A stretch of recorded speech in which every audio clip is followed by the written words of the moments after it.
Hello दोस्तों, स्वागत है आप सभी का हमारी इस YouTube channel math in magic tips में। फ्रेंड्स, आज की इस वीडियो में हम लोग पढ़ने जा रहे हैं 10वीं कक्षा के मैथमेटिक्स का ऐसा इम्पोर्टेंट वीवाइस सबेटी क्वेश्चन जो कि आपके मैट्रिक के बोर्ड परीक्षा में 100% पूछे जा सकते हैं। यदि आप भी 10वीं के छात्र हैं और आपका भी टारगेट है मैथमेटिक्स के एग्जाम पेपर में 90+ मार्क्स लाना, तो वीडियो को शुरू से लेकर अंत तक देख के ही जाना। इस वीडियो में जितना भी क्वेश्चन लिया गया है वो सभी के सभी क्वेश्चन एनसीईआरटी पैटर्न पे आधारित क्वेश्चन है और इसी प्रकार के क्वेश्चन आपके बोर्ड परीक्षा में पूछे जाएंगे। तो चलिए फ्रेंड्स, बिना समय गवाए पहला क्वेश्चन का सलूशन देख लेते हैं। दोस्तों, जैसा कि मोबाइल स्क्रीन पे आज का पहला सवाल क्वेश्चन नंबर 1 को देख पा रहे होंगे। पहला सवाल कहता है कि 3 वर्ष पूर्व रहमान की आयु का व्यतक्रम और अब से 5 वर्ष बाद रहमान की आयु का व्यतक्रमों का योग 1/3 है, तो रहमान की वर्तमान आयु ज्ञात कीजिए। देखिए, यहाँ पे हम लोग बहुत सारे क्वेश्चनों का सलूशन करने वाले हैं, इसलिए तमाम क्वेश्चनों को बहुत ही जल्दी तरीके से, बहुत ही आसानी तरीके से सलूशन करते करते हम लोग आगे बढ़ेंगे, क्योंकि एग्जाम का समय काफी ही कम रह गया है। तो ऐसे में हम कोशिश करेंगे कि कम समय में ज्यादा क्वेश्चनों का सलूशन देखना। तो इसलिए हम यहाँ पे भाषा एग्जाम में कैसे लिखा जाता है बता देते हैं, याद कर लीजिए। इसी प्रकार से एग्जाम पेपर में लिख के चले आइएगा। कहता है कि 3 वर्ष पूर्व रहमान की आयु, तो रहमान की आयु तो यहाँ पे मालूम नहीं है, तो आपको लिखना होगा कि माना कि रहमान की आयु बराबर x। तो हम यहाँ पे लिख लिए हैं कि माना कि रहमान की आयु बराबर हमने x माना है। अब क्वेश्चन में कहता है कि 3 वर्ष पूर्व, तो आपको लिखना होगा कि 3 वर्ष पूर्व रहमान की आयु। तो 3 वर्ष पूर्व का मतलब क्या हो गया? तो जब भी पहले की बात की जाए तो 1 - 3 हो जाएगा, और बाद में बात किया जाएगा जैसे दिया गया 5 वर्ष बाद, तो वो हो जाएगा x + 5। अब इसका कहता है कि व्युत्क्रमों का योग 1/3 है। तो देखिए, सबसे पहले समझिए कि व्युत्क्रम कहते किसे हैं। तो किसी भी संख्या को उसे उल्टा लिख देना व्युत्क्रम कहलाता है। एग्जाम्पल के तौर पे x कोई संख्या है, इसे हमें कहेंगे कि x का व्युत्क्रम कितना होगा, तो 1/x हो जाएगा। 5 कोई संख्या है तो 5 का व्युत्क्रम कितना हो जाएगा, तो 1/5 हो जाएगा। या आप ऐसे समझ लीजिए कि किसी भी संख्या को 1 बट्टा में लिख देना व्युत्क्रम कहलाता है। तो x - 3 का व्युत्क्रम क्या हो जाएगा, तो 1/x - 3 हो जाएगा। ठीक उसी प्रकार से x + 5 के व्युत्क्रम 1/x + 5 हो जाएगा। अब यहाँ पे हम लिखेंगे प्रश्न से, यानी अकॉर्डिंग टू क्वेश्चन। दोस्तों, प्रश्न क्या कहता है कि 3 वर्ष पूर्व रहमान की आयु का व्युत्क्रम। तो 3 वर्ष पूर्व रहमान की आयु का व्युत्क्रम कितना है दोस्तों, तो 1/x - 3 है। तो हम लिखेंगे 1/x - 3। फिर से कहता है कि अब से 5 वर्ष बाद रहमान की आयु का व्युत्क्रम। तो यहाँ पे रहमान की आयु का व्युत्क्रम कितना है 5 वर्ष बाद, तो ये है 1/x + 5। तो हमने लिखा 1/x + 5। कहता है कि इसका योग यानी जोड़ कितना के बराबर है, तो क्वेश्चन के अकॉर्डिंग 1/3 के बराबर है। तो हम यहाँ पे 1/3 लिख देंगे, है ना जी। यहाँ तक समझने के बाद हम आसान तरीके से क्या करने वाले हैं कि बट्टा का इसका जोड़ बनाएंगे, यानी x - 3 और x + 5 का एलसीएम लेंगे। तो लिख देंगे x - 3 और यहाँ पे कर देंगे x + 5। अब हमें क्रॉस मल्टीप्लिकेशन कर देना है, यानी x + 5 में यदि हम x से गुना कर देंगे तो x + 5 होगा। ठीक है, उसके बाद प्लस का प्लस लिखेंगे। x - 3 में यदि हम 1 से गुना कर देंगे तो x - 3 का x - 3 ही होगा। यहाँ पे 1/3 है, इसे सेम टू सेम हम रहने देंगे। उसके बाद वाला स्टेप तो काफी सिंपल है मेरे भाई। क्या करना है आपको, देखिए यहाँ पे आपको क्रॉस गुना कर देना है, यानी x में 1 से गुना कीजिएगा तो ये x² हो जाएगा। x में यदि देखिए -3 और +5 मिलकर -2 हो जाएगा, और 2 में यदि आप 1 से गुना कर देंगे तो कितना हो जाएगा, यहाँ पे +2x हो जाएगा। ठीक है, और 5 में -3 से गुना कीजिएगा तो 5 दिया ये -15 हो जाएगा। यहाँ पे देखिए कि x में यदि आप x को ऐड करेंगे तो ये आपका 2x हो जाएगा। प्लस का प्लस लिखिएगा। देखिए 5 में से 3 आपको घटाना है, तो 5 में से 3 घटता है तो कितना होता है, +2 होता है ना जी। तो आप +2 लिख सकते हैं। 1/3 को सेम टू सेम लिखिए। अब आपको यहाँ पे क्रॉस मल्टीप्लिकेशन कर देना होगा, यानी आप कैसे ना करेंगे, देखिए 2x में यदि आप 3 से ना करते हैं तो 3 दूनी 6x होता है, तो आप 6x लिखेंगे। प्लस का प्लस लिखिए। 2 में यदि आप 3 से ना करते हैं तो 2 तिहाई 6 होता है, तो आप यहाँ पे 6 लिखेंगे। अब यहाँ पे x² + 2x - 15, इसमें यदि हम 1 से ना कर देंगे तो कोई परिवर्तन नहीं होगा। x² + 2x - 15 का सेम टू सेम हो जाएगा। अब यहाँ पे हम क्या करेंगे कि देखिए ये x² और प्लस में है 2x, यहाँ पे देखिए प्लस जो 6x है बराबर करा कर ये -6x हो जाएगा। यहाँ पे है -15, तो हम -15 लिखेंगे। यहाँ का जो आप +6 देख पा रहे हैं बराबर करा कर ये -6 हो जाएगा। यहाँ पे हम लिख सकते हैं एक्स स्क्वायर, ये 2x में से यदि 6x को माइनस करेंगे तो जाहिर सी बात है -4x हो जाएगा। किसी भी संख्या के पहले माइनस हो और बाद में माइनस हो तो दोनों संख्याओं को जोड़ देते हैं, यानी 15 और 6 को जोड़ लेंगे, लेकिन लिखेंगे माइनस में, तो ये जोड़ेंगे तो 21 हो जाएगा। अब हमें क्या करना है दोस्तों कि ये जो समीकरण हमें प्राप्त है एक्स स्क्वायर -4x और -21, इसका गुणनखंड विधि से हल करेंगे। कैसे करेंगे, तो एक्स स्क्वायर देखिए ये 21 लाना है तो ऐसा करते हैं 3 सत्ते 21 ला देते हैं, ठीक है। 3 सत्ते 21 और 7 में से 3 घटेगा तो, या 3 में से 7 घटेगा तो -4 भी आ जाएगा। तो हम क्या करेंगे एक्स स्क्वायर माइनस लिखेंगे 3x और प्लस कर देंगे 7x। देखिए -3 और प्लस ऐसा नहीं करेंगे, हम यहाँ पे 3 को प्लस में लिख लेते हैं और ये 7 वाला को लिख लेते हैं माइनस में। इससे क्या होगा कि 3 में से 7 घटेगा तो -4 भी हो जाएगा और -7 में 3 करेंगे तो -21 भी आ जाएगा। -21 को हमने सेम टू सेम लिखा। दोनों में कॉमन हमारा x मिल गया है तो x को कॉमन करेंगे तो यहाँ पे x + 3 हो जाएगा। यहाँ से दोस्तों -7 को कॉमन करेंगे तो यहाँ पे x था तो यहाँ पे x जाएगा और 7 या 21 यानी माइनस माइनस मिलकर यहाँ पे +3 हो जाएगा। अब ये दोनों संख्याओं को हमें एक साथ लिखना होगा, यानी x - 7 को हमने एक साथ लिखा और x + 3 को हमने एक साथ लिखा। यदि x - 7 बराबर 0 होती हैं तो x बराबर दोस्तों क्या हो जाएंगे, तो 7 हो जाएंगे। उसी प्रकार से x + 3 बराबर 0 तो x बराबर हो जाएगा -3। आप सभी को मालूम होगा कि उम्र का आंसर हमेशा माइनस में नहीं आता है, तो इसलिए प्लस वाला हमारा आंसर हो जाएगा। तो रहमान की आयु हमने x माना था तो x का मान हमारा 7 आया है, अतः हम कह सकते हैं कि रहमान की वर्तमान आयु जो होगी वो 7 वर्ष हो जाएगी। इसी प्रकार से अगला सवाल क्वेश्चन नंबर 2 को देख लीजिए। दोस्तों क्वेश्चन नंबर 2 कहता है कि यदि ए में दिया गया 6,1, बी में दिया गया 8,2, सी में दिया गया 9,4 तथा डी में दिया गया p,4 एक समानांतर चतुर्भुज के शीर्ष है तो p का मान ज्ञात कीजिए। यहाँ पे समानांतर चतुर्भुज हम लोग आसानी तरीके से इस प्रकार से बना लेंगे और इसका जो मान है उसका मान हम आसानी तरीके से लिख देंगे। सबसे पहले यहाँ पे हम a लिखते हैं, यहाँ पे करते हैं b, ये c हो गया और यहाँ पे d हो गया। a का जो यहाँ पे शीर्ष दिया गया है वो 6,1 है तो हमने 6,1 लिखा। b में दिया गया 8,1 तो हमने यहाँ पे 8,1 लिख दिए हैं। उसके बाद में c में 9,4 दिया गया है तो 9,4 लिख देंगे। डी में दिया गया है p,4 तो आप यहाँ पे p,4 लिख सकते हैं। अब यहाँ पे हम क्या करेंगे कि देखिए हम यहाँ पे दोनों विकर्ण को एक दूसरे से मिला देंगे, ठीक है। इसे भी हम यहाँ पे मिला देंगे क्योंकि हमें p का मान ज्ञात करना है। अब यहाँ पे जो प्रतिच्छेदी बिंदु हो गया इसका नाम हम क्वेश्चन के अकॉर्डिंग ए रख लेंगे। अब यहाँ पे हम क्या करेंगे, लिखेंगे कि AC का मध्य बिंदु O का निर्देशांक। तो देखिए यहाँ पे हम लिखेंगे AC का मध्य बिंदु, आप यहाँ पे लिख लीजिएगा, हम केवल बता देते हैं AC का मध्य बिंदु O का निर्देशांक।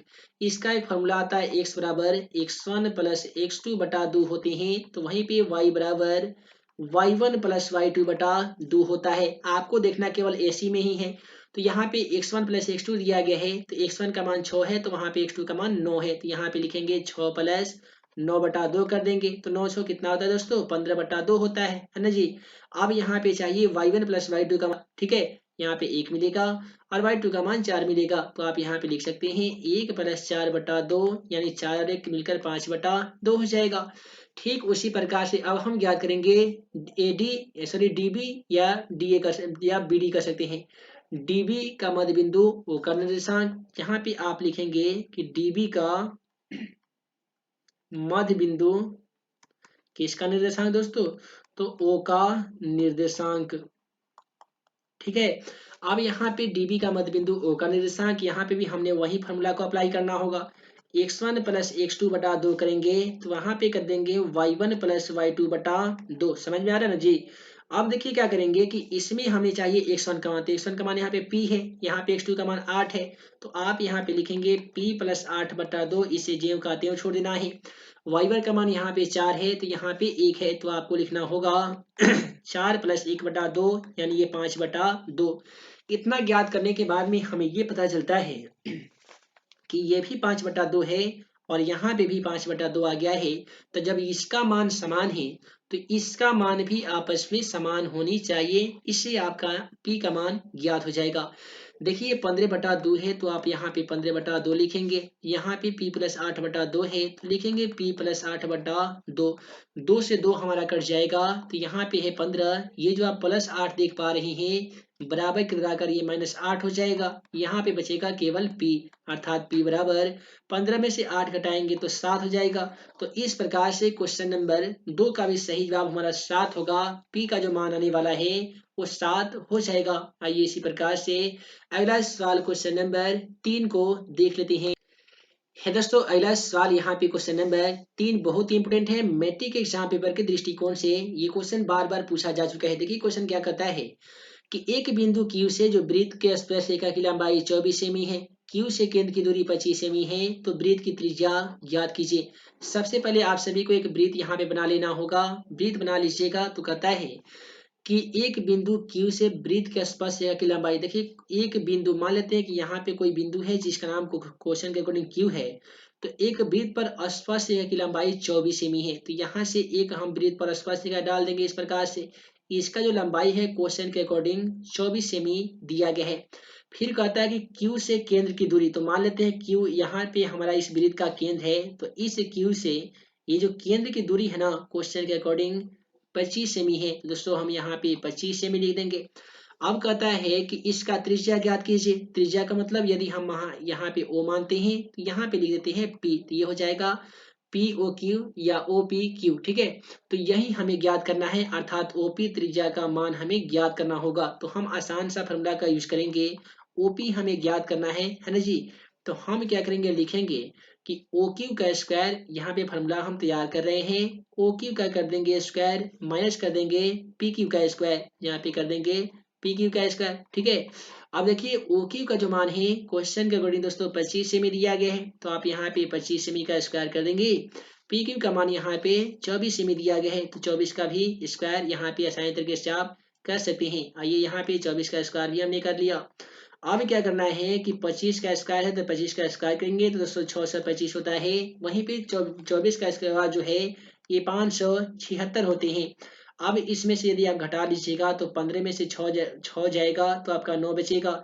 ये आपका 61 हो गया है। 61 में से 57 घटेगा दोस्तों तो 4 बचेगा, यानी ये 49 जाएगा। आप सभी को मालूम होगा कि 49 का वर्गमूल 7 होता है, जिसे 7 गुने 7 गुणनखंड करके डबल 7 के एक साथ बाहर रूट से निकाल लिया जाता है।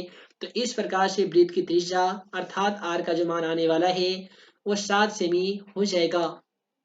इसी प्रकार से अगला सवाल क्वेश्चन नंबर 4 को देख लीजिए। ऐसा सवाल भी मैट्रिक एग्जाम पेपर में 5 नंबर में पूछे जाते हैं। कहता है कि यदि किसी संख्या तथा उसके व्युत्क्रमों का योग 10/3 है तो उसकी संख्या ज्ञात कीजिए। देखिए कहता है कि कोई संख्या मान लेते हमने x माना, फिर कहता है कि कोई संख्या और उसके व्युत्क्रम। तो अगर कोई संख्या हमने x माना तो उसका व्युत्क्रम कितना हो जाएगा, तो 1/x हो जाएगा। फिर से कहता है कि इसका योग यानी जोड़ दोस्तों कितना के बराबर है, तो 10/3 के बराबर है। समझ आया ना जी। देखिए आपको एग्जाम पेपर में इसका भाषा कुछ इस प्रकार से लिखना है कि माना कि संख्या बराबर x, फिर नीचे लिखिएगा व्युत्क्रम बराबर 1/x। अब यहाँ पे लिखिएगा अकॉर्डिंग टू क्वेश्चन, अर्थात प्रश्न से। प्रश्न कहता है कि कोई संख्या अर्थात x और उसका व्युत्क्रम यानी 1/x दोनों का योग यानी जोड़ 10/3 के बराबर है। अब यहाँ पे हम क्या करेंगे कि 1 और x का एलसीएम लेंगे। 1 और x का एलसीएम लेंगे तो हमारा x ही होगा। अब हमें क्रॉस मल्टीप्लिकेशन करना है। x में 1 से गुना करेंगे तो दोस्तों x स्क्वायर हो जाएगा। 1 में x गुना करेंगे तो ये 1 हो जाएगा। अब यहाँ पे 10/3 दिया गया है तो 10/3 को सेम टू सेम उतार देंगे। अब यहाँ पे जरा ध्यान दीजिएगा, x स्क्वायर में यदि हम 3 से ना कर दें तो ये हमारा 3x स्क्वायर हो जाएगा, प्लस 3 में x ना करेंगे तो 3 हो जाएगा। 10 में x ना करेंगे तो यहाँ पे 10x हो जाएगा। आप जरा ध्यान दीजिए, यदि हम 3x स्क्वायर लिखते हैं, ये जो प्लस 10x है बराबर किधर आएगा, तो ये -10x हो जाएगा। प्लस 3 का प्लस 3 लिखेंगे, बराबर में लिखेंगे 0। अब यहाँ पे जरा ध्यान दीजिएगा, ध्यान देने वाली बात क्या है कि देखिए अब यहाँ पे हमें मूल ज्ञात करना है। मूल ज्ञात करने के लिए a का मान लिख लेंगे, 3 दिया गया है। b का मान लिख लेंगे, -10 है।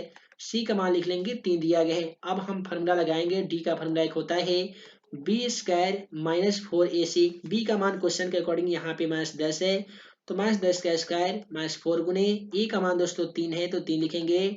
c का मान भी 3 है। 10 का स्क्वायर कीजिएगा तो 10 दूनी 100 हो जाएगा। 3 तिया 9 और 9 चौका 36 यानी गुना कीजिएगा तो 36 आएगा। 100 में से 36 घटाइएगा तो आपका जो संख्या आ जाएगा वो 64 आ जाएगा। अब हमें ज्ञात करना है मूल, और मूल ज्ञात करने का एक आसान फॉर्मूला आप सभी को बता दें, वो होता है -b प्लस माइनस √d बटा 2a होता है। अब यहाँ पे हम क्या करने वाले हैं कि माइनस हमें चाहिए b का मान। यदि b का मान आप देखें तो ऑलरेडी माइनस में है, तो माइनस इंटू माइनस हम 10 लिखेंगे, प्लस माइनस √d का मान, d का मान यहाँ पे 64 आया था, क्योंकि हमने d का मान 64 निकाला है तो 64 लिखेंगे बटा 2a यानी 2 गुने a का मान। a का मान दोस्तों 3 है, तो आप भी यहाँ पे 3 लिख सकते हैं। अब यहाँ पे देखिए कि माइनस और माइनस मिलकर ये +10 हो जाएगा। प्लस माइनस को हम सेम टू सेम लिखे हैं। 64 का वर्गमूल यहाँ पे 8 होता है, तो हम 8 लिखेंगे। 3 में दूसरा कर दीजिएगा तो 3 दूनी 6 हो जाएगा। अब आपको अल्फा का मान ज्ञात करना होगा। दोस्तों अल्फा में प्लस लिखते हैं तो वहीं पे बीटा में लिखते हैं माइनस। तो अल्फा में क्या करेंगे कि 10 + 8 बटा 6 कर देंगे, यानी लिखेंगे 10 + 8 बटा 6। तो 10 और 8 कितना होते हैं? 18 होते हैं। 18 में 6 से भाग लगा देंगे तो 6 के 18, ये 3 मरतबे कट जाएगा। अब हमें ज्ञात करना है बीटा। बीटा में क्या करेंगे? 10 - 8 बटा 6 करेंगे। तो यहाँ पे देखिए 10 - 8 बटा 6, 10 में से 8 जाएगा तो 2, 2 बटा 6 कट के 2 एकम 2, 2 तिया 6 यानी 1 बटा 3 मरतबे कट जाएगा। इससे हमें यह पता चलता है कि कोई संख्या यदि 3 आया है तो जाहिर सी बात है उसका बदक्रम 1 बटा 3 होगा। और हमने इस क्वेश्चन का सोल्यूशन करके भी 3 और 1 बटा 3 ला ही दिया है। आइए इसी प्रकार से अगला सवाल क्वेश्चन नंबर 5 को देख लेते हैं। ये दोस्तों ये जो क्वेश्चन नंबर 5 आप देख पा रहे थे, ये आपका 10वीं कक्षा के मैथमेटिक्स का त्रिकोणमिति से क्वेश्चन लिया गया है। और इस प्रकार के क्वेश्चन आपके एनसीईआरटी बुक में 2-3 क्वेश्चन हैं जो मैट्रिक के एग्जाम के दृष्टिकोण से काफी ही ज्यादा इंपोर्टेंट है। क्वेश्चन कहता है कि यदि 3 sin a या sin 3a बराबर cos इंटू ए माइनस 26 डिग्री, जहां 3a एक न्यून कोण है, तो a का मान ज्ञात कीजिए। ये दोस्तों a का मान ज्ञात आप कैसे कर सकते हैं, तो आइए आसान तरीके से बता देते हैं। देखिए यहाँ पे जो आप साइन 3a देख पा रहे हैं, ये कहीं ना कहीं पहले ये होगा cos इंटू 90 माइनस 3a, तभी जाकर आपका साइन 3 आया होगा। क्योंकि कटिपुरा का फॉर्मूला कहता है कि साइन इंटू 90 माइनस थीटा बराबर कॉस थीटा, तो वहीं पे cos इंटू 90 माइनस थीटा बराबर साइन थीटा होते हैं, है ना जी। तो यहाँ पे साइन 3a के लिए हम cos इंटू 90 माइनस 3 यदि लिख देंगे तो फिर से हमारा साइन 3 आ जाएगा। उसके बाद में यहाँ पे जो दिया है cos इंटू ए माइनस 26 डिग्री, इसे हम सेम टू सेम लिखेंगे cos इंटू ए माइनस 26 डिग्री। ठीक है। अब यहाँ पे देखिए कि cos से cos हमारा कट जाएगा। cos से जब cos कटेगा तो प्राप्त संख्या 90 माइनस 3a होगा। और यहाँ पे है a माइनस 26 डिग्री, तो a माइनस 26 डिग्री को हमने सेम टू सेम लिखा है। अब यहाँ पे हम क्या करने वाले हैं कि देखिए यहाँ पे -3a है, तो दोस्तों -3a लिखेंगे।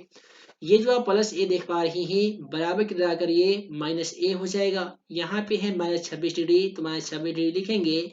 और ये जो आप प्लस 90 डिग्री देख पा रहे हैं, बराबर की तरफ जाकर -90 डिग्री हो जाएगा। आप सभी को बता दें कि मैथमेटिक्स का नियम कहता है कि किसी भी संख्या के पहले माइनस हो और बाद में माइनस हो, तो वैसे स्थिति में दोनों संख्याओं को जोड़ देते हैं, लेकिन लिखते हैं माइनस में। तो 3a और a मिलकर ये हो जाएगा 4a, है ना जी। अब यहाँ पे भी पहले माइनस है और बाद में भी माइनस है, तो दोनों संख्याओं को ऐड करेंगे तो 90 और 10 है, यानी ये -116 हो जाएगा। अब देखिए ये माइनस से माइनस हमारा कट हो गया है।